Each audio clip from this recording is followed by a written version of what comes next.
पुराने समय की बात है। एक गांव में एक बहुत अमीर सेठ रहता था। उस सेठ के पास बहुत पैसा था।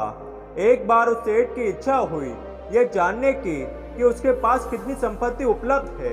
उस सेठ ने अपने मंत्री को बुलाया और उस मंत्री से कहा कि हमारे पास कुल कितनी संपत्ति उपलब्ध है, मुझे हिसाब लगाकर बताओ।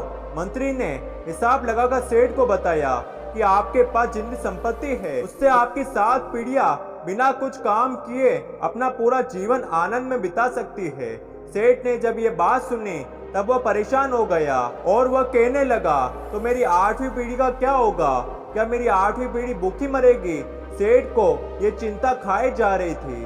सेठ धीरे धीरे बीमार होने लगा। यह देखकर सेठानी को भी चिंता होने लगी। एक दिन उस सेठानी को पता चला कि हमारे गांव में गौतम बुद्ध आए हैं। तब सेठानी ने सेठ को बताया कि हमारे गांव में गौतम बुद्ध आए हैं, आप उनसे जाकर मिले और अपने परेशानियों का हल पूछिए। सेठ तुरंत ही गौतम बुद्ध से मिलने के लिए निकल पड़े। सेठ गौतम बुद्ध के पास पहुंच गए और सेठ ने बुद्ध को अपनी सारी परेशानी बताई कि उसके पास इतना धन है कि उसकी 7 पीढ़ियां भी बिना कुछ कमाए अपना जीवन आनंद में बिता सकती है। लेकिन 8वीं पीढ़ी का क्या होगा? क्या वह भूखी मरेगी? बुद्ध ने सेठ की सारी बातें सुनी और कहा कि बस इतनी सी बात है, इसका हल तो बड़ा ही आसान है। तुम एक काम करो, गांव के पास में ही एक बूढ़ी महिला रहती है जो बहुत ही गरीब है। तुम उसके पास जाओ और उसके लिए खाना लेकर जाओ। अगर उस बूढ़ी महिला ने खाना स्वीकार कर लिया तो तुम्हारी 8वीं पीढ़ी की मनोकामना पूर्ण हो जाएगी, तुम्हारी सारी इच्छाएं पूरी हो जाएगी। सेठ बुद्ध की बातों को सुनकर बहुत खुश हुए और बुद्ध से कहने लगे, यह तो बहुत ही आसान तरीका है।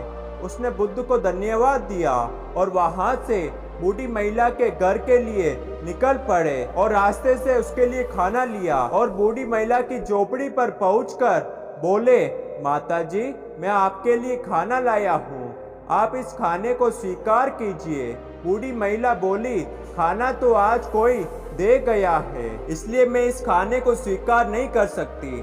सेठ ने फिर बोला, तो मैं कल आपके लिए खाना लेकर आऊंगा। तब उस बूढ़ी महिला ने सेठ को कहा कि मैं कल की चिंता नहीं करती, अगर कल ईश्वर को खाना भेजना होगा तो वो भेज देगा। कल की चिंता मैं आज नहीं करती, क्योंकि कल के चक्कर में मैं आज क्यों खराब करूं। ये कहते हुए उस बूढ़ी महिला ने सेठ का खाना लेने से साफ इनकार कर दिया। सेठ फिर से गौतम बुद्ध के पास आए और उस बूढ़ी महिला के यहाँ हुई सारी बातें बताई। बुद्ध ने उस सेठ की सारी बातें सुनी और उस सेठ को समझाते हुए कहा कि उस बूढ़ी महिला ने तुम्हारा खाना लेने से मना किया क्योंकि उसको कल की चिंता नहीं है, और तुम्हारे पास अथाह धन सामग्री होने के बावजूद भी तुम अपनी 8वीं पीढ़ी की चिंता में गुल रहे हो, क्योंकि तुम्हारी चिंता का कारण अभाव नहीं है, तृष्णा है। इस तृष्णा का कोई अंत नहीं है, क्योंकि शांति केवल संतोष में ही है। बुद्ध की बातों को सुनकर सेठ की आंखें खुल चुकी थी और सेठ ने बुद्ध को धन्यवाद कहा और अपने घर फिर लौट गया और वर्तमान में जीने लगा।